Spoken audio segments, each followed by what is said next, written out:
Awesome. I have another great episode for you today here on the Female Founder Unplugged podcast. I have Kim, or sorry, hang on. I said Kim. Why did I say Kim? That was weird. I'm looking at your name. So sorry. That's why we're not live, right? 110%. You know what? I'm the kind of person I just laugh it off anyways. Okay, I called myself Allie so many times in podcasts, so it's fine. that's funny. Okay. Fantastic. I have another great episode of the Female Founder Unplugged podcast for all of you today. I have Lori and Alysson with me, co-founders of Expound Publicity. And even just before we hit record, we were talking about, how do we want this conversation to roll today? We're going to have a great chat. Starting off with, their journey, which is really cool. And I'm looking forward to hearing more. And then we're going to jump into things like resilience. We're going to talk about how they work together as co-founders, because that's a whole nother level of dynamic. And I'm actually really excited to be having this conversation with you two ladies today. Thanks for being here. Thank you Thanks so for much for having having us. Oh, such a pleasure. Yeah, awesome. Okay, so you told me a little bit about the journey and how you got started. Fill the rest of us in. How did this whole thing start? So Lori and I are both children's book authors, and we met virtually through our publisher and through Facebook. And when the pandemic hit, we decided to start a podcast that would help authors still get out there in the world, specifically author visits for teachers and the classrooms. So we started this podcast, and one thing led to another, and some authors asked us to help them with their marketing because they saw what we were doing. We were trying to reinvent ourselves in a digital world because there was no more in-person bookstore Right. signings. There was no more school visits. And so that one author led to now over 500 authors. And so it was kind of on a whim. Lori and I both have backgrounds in different areas that help with this business. I have a background in business, education, and law. She has a background in marketing. And with those two things, we decided to start our own business, help these authors, and grow. And so post-pandemic, we've really scaled with these authors to now be virtual and in person. So it's such a great journey to be on. That sounds amazing.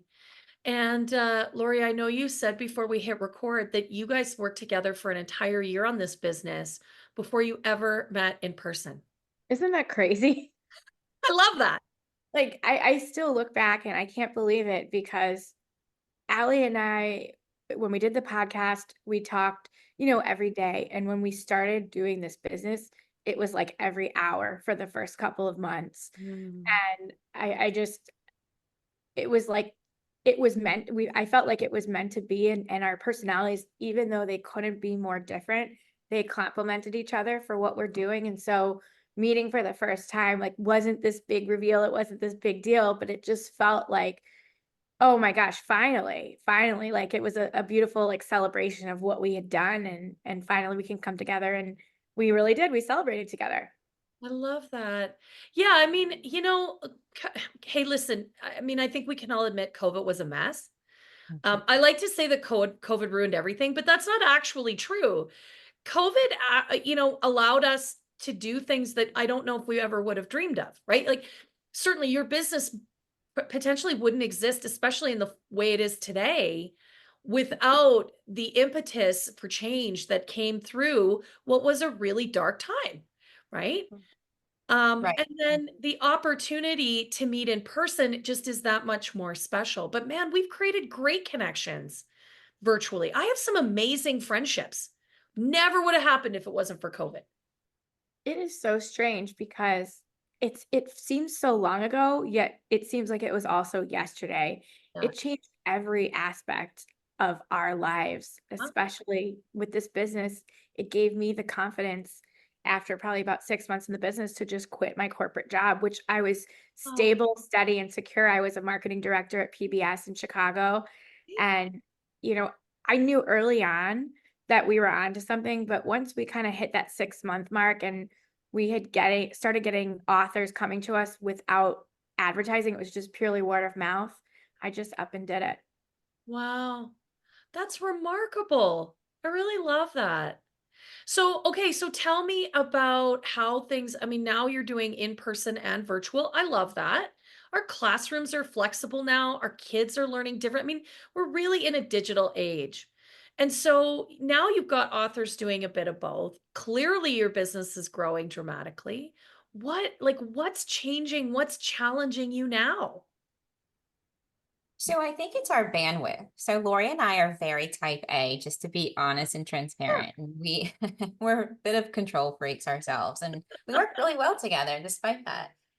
But it's being able to take on only the things that we can. If we took on every single opportunity that came our way, we would spread ourselves too thin. And first and foremost, we want to be there for our clients and give them the bulk of our time, and also spend that time reinventing ourselves and our clients so that they can keep and sustain their own book journey through an industry that's always changing. Yeah. Yeah, for sure. For sure. Yeah, the book, I mean, the book world has definitely changed a great deal, right? It has, and marketing for this industry has changed a lot. Post pandemic, we're back in stores, but there's still a lot of great opportunities. There's Instagrammers, there's YouTubers, there's all of these things that are digital. So we want to keep that healthy balance, but also put our clients out there in the face of their audience too. And speaking of COVID being positive for people, um, a lot of people had it on their bucket list. I want to write a book, but I just never had time. So many authors came out of the pandemic, whether it was writing about managing stress or resilience or just writing books to entertain. We saw a lot of that, but then we also saw a very crowded marketplace. And so it was helping to learn how to navigate this newly crowded marketplace in an ever-changing industry. Yeah. Yeah, that's true. You know what? I think about that. There were lots of people that did that. I think it also, people just started reading more, right? You watched everything on Netflix and what was next? Well, you actually started reading. And I mean, for me, I love having a book right on my phone. I was just at the doctor's this morning. And so while I'm sitting there waiting, I don't have to have a big book in my hand or in my purse. I got my phone and I can just read a book. And I think lots of people started engaging digitally with books and literature in a way that they certainly hadn't before COVID. Right. Absolutely. And so that is something that we focus on, which ebook marketing is a great way to help authors because they're on the go. Their audience is on the go. So finding what the audience is doing, like reading a book in a doctor's office, and getting them that connection where they're reading your book. Yeah, yeah, totally. So I want to get into the co-leadership part. You talked about your capacity. I mean, that as we grow and scale as female founders, that is always an issue. How do we scale but still maintain, some work-life blend, all of those things? But I want to know, just on this idea of writing my book. And I think for so many female founders, we feel like we've got a lot to say. We've got expertise, we've got skill and experience, we've got value to add, and we know that that could be in a book form. What would you say to someone who is thinking about doing that? How would they get started? So there's a number of ways to get started. There's different modes of publishing. One is being traditionally published.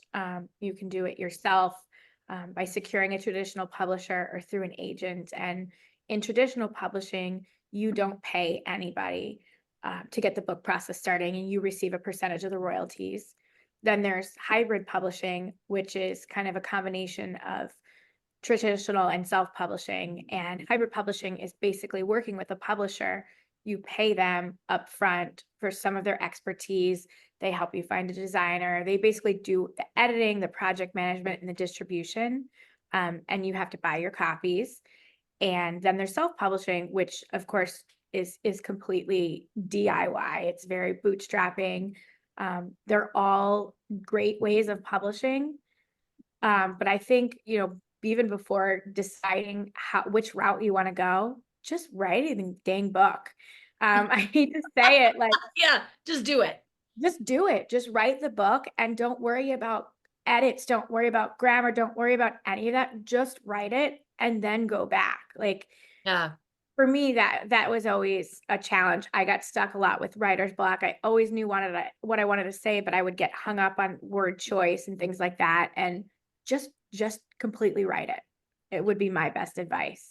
I think Brene Brown is one of my favorite thought leaders. And what she says is like the shitty first draft, right? Just write the shitty first Yep. draft and be okay with the fact that it's shitty. Yeah. And then fix it, but just get it out. So I love that you said that. And then, okay, so where do you two fit into that? Like, do you work a lot with self-publishers, or is that sort of the niche that you're really focused on and helping those people? So we actually work with all different types of authors, self-published, hybrid, and traditional. Okay. We even work with publishers who will contract out to us for their authors, and they might be hybrid or traditional as well. So we have to have a variety of services Yeah. to help each different type of author. And we have so many different genres. We have things from cookbooks, children's books. We even have an erotica novel by an 85-year-old sweet, sweet lady. Oh, Who get it, girl. wrote this book with her knitting circle. And listen, we read it, and to us it was like, it was very, very PG, but to her, growing up in that time, it was like an X-rated book. Okay, I really love that. I I think as women we have a lot to say. And you're right. We hesitate to say it. And yeah, I think sometimes it's easier to be collaborative about it. I know I work better when I'm being stimulated by someone else and I can bounce ideas around. So I actually really appreciate that. But I really love that they just decided to say it. And I think that really speaks to sort of your advice. Just get it out, just write it down, just type it out, or speak it out, whatever, and just get those thoughts going. And the rest, you'll trust the process, as they say, right? And to Right. your comment about being collaborative, I know when we have authors write books, what we always tell them, first is go out to your friends and family. If they have kids and you're writing a children's book, see if they'll read it and give you feedback. You can find out if the words are too big. You can find out if the story makes sense. If it's a historical fiction novel, put out a post on Facebook asking, hey, do any of my friends like historical fiction? I would love candid feedback. Mm. And it's just a great third party way to either validate or to have reason for some change. That I think that's actually a really great comment. People want to help. They really genuinely do. And when you ask sincerely and with the right intention for their assistance, and you have to be brave, right? Because you're going to get some feedback. And for many of us, when we write a book, man, it's a real labor of love, right? And so you have to be ready, and take everything with a grain of salt, as my mother says. But you can really get some people that will offer you real value if you just have the guts to ask, and engage with them sincerely. So I actually I've done that lots, in my own work and in my own career. Hey, I'm looking to answer this question, or I have this thought. Is this even normal? Right? I think people will give you a great piece of information if you just ask. Very early on in our business, I can't remember what we were doing, but I said to Allie, my grandma always said, don't be bashful. Ask for whatever you want. The worst outcome is no, or you get ghosted, but the best outcome, you can get help. You can get what you need. And Yeah. so we always, refer to my grandma when we say, don't forget what Grandma Dina said. 100%. Oh, I love it. I say that all the time. My grandmother, my mother. Um, let's talk a little bit about, I mean, Ali, you said that as type A's, very driven, focused women, and I think a lot of the women that listen to this show are the same way. that you're a little bit on the control side, but that works for the two of you as co-leaders, as co-founders. Tell me a little bit about how you do that together, because I think that's really interesting. So it's kind of like a checks and balance system. And so we trust each other first and foremost. So when we're emailing clients or vendors, we're copying each other. And so if an email comes in, for example, and it might be something she's working on, I'll flag it. She'll do the same thing for me. And we kind of keep that in our, that's that type A where you're, trying to make sure everything is in control for our clients. And so if she sees after a week, I haven't answered something, well, maybe I sent it and it's still in my draft folder and didn't go out. I mean, there's Happens. those kind of things that happen. And Yeah. so we respect each other, we trust each other, and we can take criticism from each other. And so, it can be tough for business partners at times because they'll have different perspectives. But we've learned how to speak with each other in this business where nothing we say is hurtful. It's all for the betterment of our company and for our clients. And so just keeping that in the first and foremost and trusting each other and trusting each other's intentions, which can be difficult for business partners. That's what keeps it, alive and growing. I love that you said that, because that's really what I heard was the intention, that you are very aligned on your intentions here, and that you're also listening. And I think that that is an underrated leadership skill, is the ability to listen really closely and really carefully, so that you truly hear what the other person is saying. I think especially when I encounter people that are co-leading, that is absolutely critical. If you're not paying attention and you're not listening, as my grandmother would say, using your ears and your mouth in the proportion that they live on your face, then you're missing. You're missing a great deal of information. You're not making the connections. So I really appreciate that that is something that the two of you are like really aware and focused on. I also live and die by the Enneagram process. I don't know if you've ever Yep, taken the Enneagram yep. test, but I am a number 7. So I am the enthusiast, and my personality is always let's do it right away. Let's get it done. Um, let's just not worry about the consequences. It's impulsivity and it's excitement. And that's just the way I always worked. And I always had a difficult time working in corporate America because my goal was always not to do it the way my predecessors did it. It was to kind of reinvent myself. And so working with Allie, who has a different type personality, was such a compliment to my impulsivity and my need to get things done right away. Because a lot of times during that need to get things done, mistakes happen when you do things quickly. Sure. And so working with Allie has allowed me to say, like, okay, let me take a step back before I send this. Let me just kind of do checks and balances and things like that. And it helped me grow as not only as a business leader, but as a person too. And I wonder if I took that test now, if I would still be that 7, or if I would be something a little bit different. And they're all great characteristics, and Yeah. you can learn how people function under stress and things like that. But I wonder if my personality has changed for the better. What a compliment to your partner. Allie, Well, what do you say to that? I mean, that's pretty nice that you made her better. Well, it's mutual, and so she always says you're so level-headed, and the Yeah. problem with being somewhat level-headed is that I don't take some chances, and Sure. so she will push me to take those chances and knock on those doors and create opportunities. So it's a two-way street. We really do better each other, and we bring out these positive attributes that we didn't have before in each other, and so. Yeah, it's a great working relationship. That's pretty special. And as you're talking, I mean, certainly that you are co-leading this business. I mean, as someone who works with leaders and business owners, the co-leadership space can be tricky, right? And clearly what you've created is incredibly special.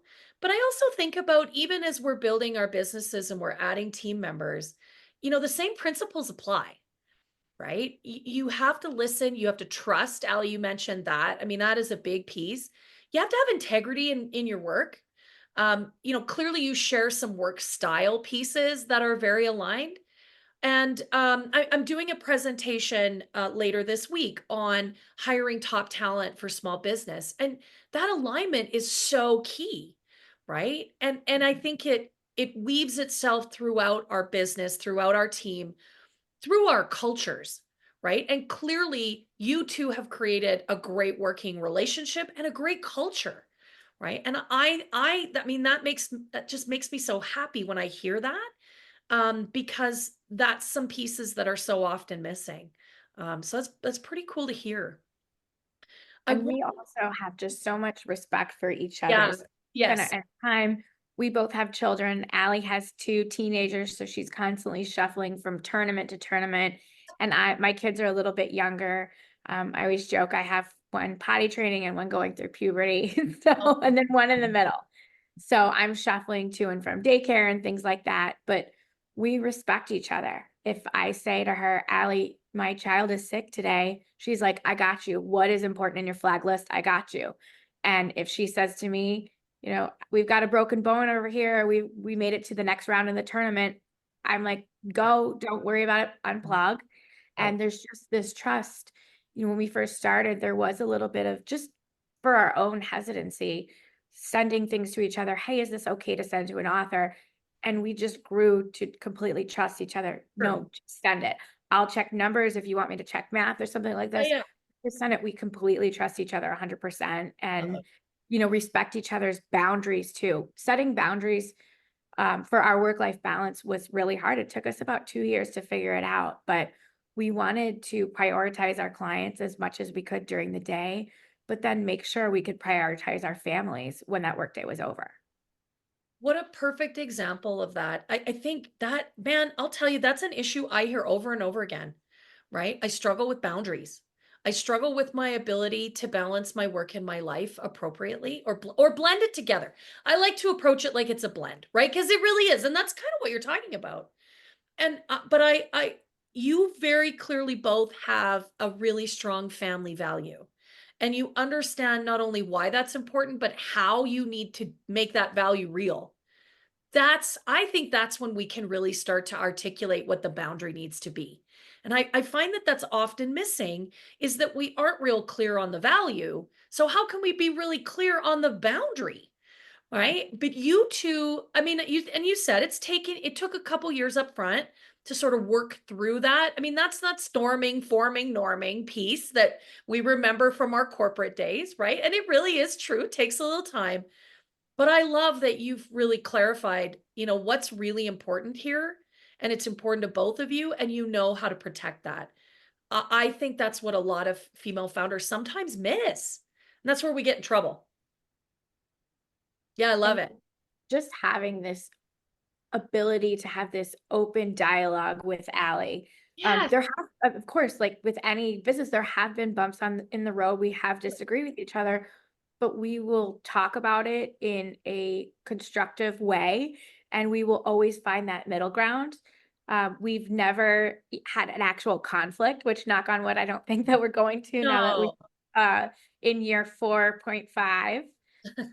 But it's just having that transparency and the ability to tell Allie how I'm feeling without feeling she's judging me or she's angry. It's just, you can't put a price on that, because just knowing that someone's in your corner and is willing to listen, and it's a great feeling.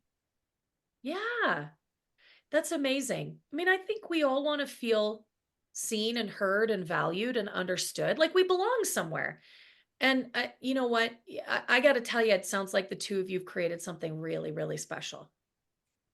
Yeah, we really have, and we have the same vision and goals for Yeah. our company and for each other. So I want the best for her. She wants the best for me, not just with work, but with our families too. And so we keep those visions and goals at the very top. And so when we have a conflict, we just resort back to that. Like, what is our goal with this? It's to help our authors. Are we spreading ourselves too thin? Are we helping? Are we doing what we set out to do? And that's where we find the answers and resolve those conflicts. Yeah, Allie, I really like that you said that because I think we have to go back right to what are we trying to do here? Why are we trying to do it? I mean, that's really our mission, right? And we can get a little far away from that just in the day to day and the hustle and bustle and yeah, and you got kids and you got families and all the things. So I love the idea that you revisit those important foundational pieces when you feel like there's something that's not aligned. I actually think that that's brilliant. It's certainly something that I, sort of preach to my clients because I think that's the north. Those are the North Stars we got to follow. That's why we started these silly things in the first place. And then they grow, and that's awesome. But like, why are we still here? Because if you're not doing the things for the right reasons, then what are you doing? Absolutely.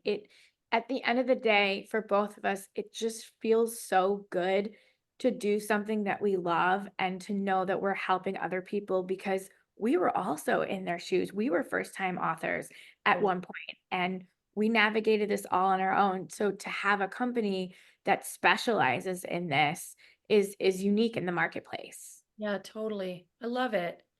Well, and I know you mentioned, I mean, certainly your business has grown very steadily over the last few years and you continue to scale. I mean, I'd love to talk about that for a minute because that's actually something I'm hearing a lot right now, not only from the women I work with, but the women in my own network. Like I'm a female founder too, right? And so this space of this, the growth. And how are you managing that? And I know you said you're thinking very carefully about that, Allie, and how you're growing your business. Yeah, so it's hard because we have to really reinvent ourselves and our authors in an ever-changing market. And so it's a very crowded market. Right now, trying to get news outreach for our clients in the political times can be tough. So we have to think outside the box. We have to align our clients with partnerships at maybe a zoo if their book has elements of animals and create those connections with them, think outside the box and grow from there.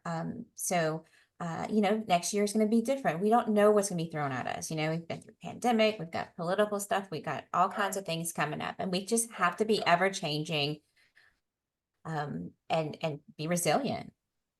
And to that point, I think being able to adapt to change. Yeah. As Alex said, for example, it's very hard to get in the news right now. And so, yeah, it's finding those different opportunities. It's really doing a brainstorming session together with Allie and saying, what makes this book different? What makes this author different? And it's thinking about ideas that maybe no author has ever done. It's thinking about things that is not necessarily in the plan, the written plan. We like to customize things for people. That's one thing we do is we don't take a one size all approach because what works for someone's book might not work for someone else's. So it's this ever changing industry, and we stay on top of the latest trends.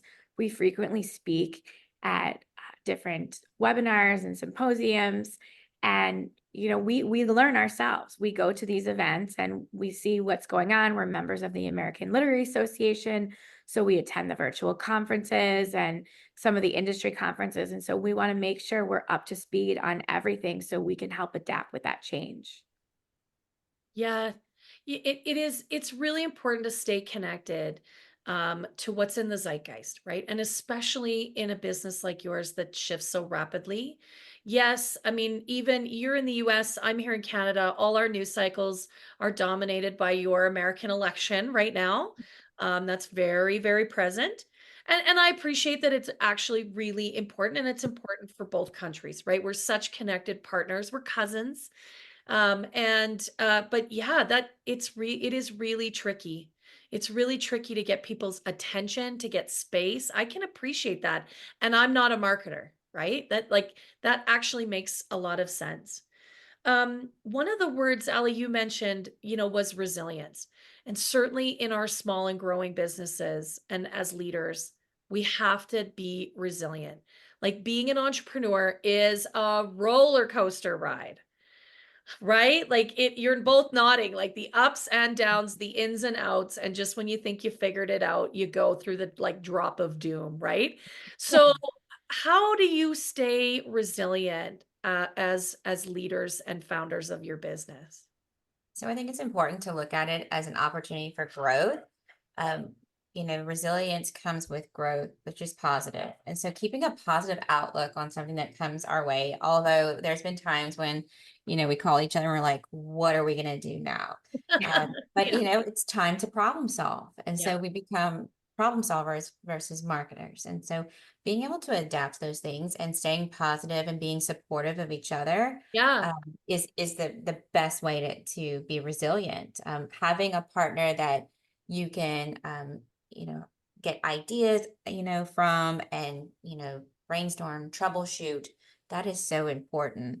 And so that's how we stay resilient. Yeah. About 6 or 7 months ago, we were talking about how our business really formed in the heart of the pandemic. And at the time, our business had a different name. We were called Forward Publicity because we wanted to help clients move forward out of a pandemic. Okay. And at that time, we were kind of thinking, you know what, the pandemic is in our rearview mirror right now. We want our business to say what we're doing going forward. And so we went through a whole exercise where we rebranded everything. We changed our name to Expound Publicity, which expound is actually a literary pun. It means to set forth and forward and Hmm. explain, literature in detail. And so we were very, we were very intentional about how we went and rebranded our business because we wanted our business to show that we are evolving in that ever-changing industry. And Yeah. it's not just about the pandemic and putting one foot for the other. It's about building, sustaining, and growing. Yeah, oh, man, I just got shivers when you said that because I think, that aligns so much with the message that I try and create, right? Is that it is, Allie, to your point about finding the gifts and the opportunities, even in some of this stuff that is a bit crappy. Like, let's be honest, there are moments when we all are like, what am I gonna do? Like, this is a mess.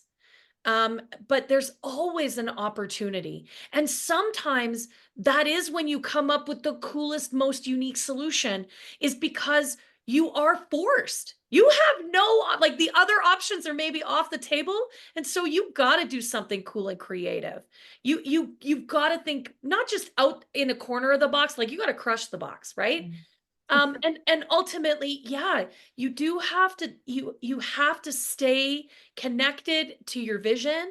You have to stay positive. And you have to keep putting one foot in front of the other. And I think that's really the definition of resilience. It's again, it's certainly what I see from the women I'm so lucky to work with, is that ability to just keep moving. And almost, you know, we have bad days here and there, and we say, well, remember that bad day 3 months ago? At least this bad day is not as bad as that bad day. And we move forward from that bad day so we can definitely get through this one. Yeah. We constantly joke, and we add a bit of humor to everything that we do just to kind of keep it light. Yeah, totally. Yeah, I mean, for real, if you can't laugh at yourself, who can you laugh at? And I think you're right. You got to have fun at work. No matter if you're working in a corporate role or you're working in your own business, if you're not having fun, what are you doing? Right? Like you got to have some joy and pleasure and ultimately fulfillment. I mean, that's why we do these businesses, is because we really want to create something that's deeply meaningful for ourselves and clearly for others. I mean, you both talked extensively about how passionate you are for your clients. And that's why we get into these businesses, right? That's why we start them in the first place. But you got to have fun too for yourself. And I love that you bring that to each other. And I want to offer, you two are lucky because you get to do it together and be resources for each other. And so many of the women I work with are really doing it themselves, and it can be very isolating, right? And so make sure, if you're listening and you're one of those women, you're the founder, the leader in your business, even if you have a team, it's not the same. but make sure that you have some kind of a community, some kind of advisory board, some kind of network. Reach out and you know, Lori, you said it, ask for help, right? Let people know that you need support.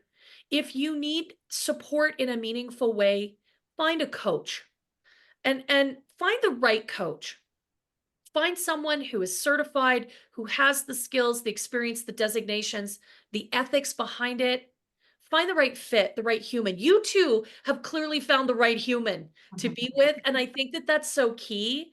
But if you are doing this by yourself and you need that support and you're feeling isolated and lonely, find the right person for you, find the right coach. And I say that with sincerity. You know, if it's not, if someone like myself, someone else that you can connect with, I think that's so important.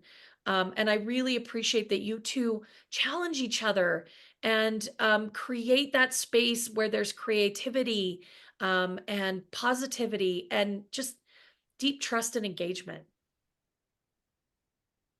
Absolutely. You very well said. Yeah. Fantastic. Ladies, thank you so much. I really loved this conversation today. And I am like, I think what you have is really special, and I really appreciate you sharing that with us because I think that's very profound. And you've talked about things like resilience and trust and communication and creativity today, and that's what we all need to be thinking about, how we bring more of that to our own business. So thank you for that. Thank you. Thank you Yeah. so much. How do my listeners find you? Where are you at? So they can find us on our website, expoundpublicity.com. They can contact us there. They can even email us at info@expoundpublicity.com. And of course, we're on social media as well. I love that. And we'll make sure all those links are in the show notes so that if you are someone who has a book inside of you, you are writing it or ready to get started, and you know you're going to need some support, you can contact Lori or Allie and talk with them about how they can help you. I love that. I will be in touch. I've had several people say to me over the years, you need to write a book. I need to find some capacity for that. And then I know I will need your help to actually put that out into the world and help people find it. So we'll stay in touch. Absolutely. We would love that. We would love to help you on your book. I can't wait to hear all the ideas. Yeah, thanks. Thanks, ladies. Thank you again for all of your time. Really loved having you here. Thank Thank you. you.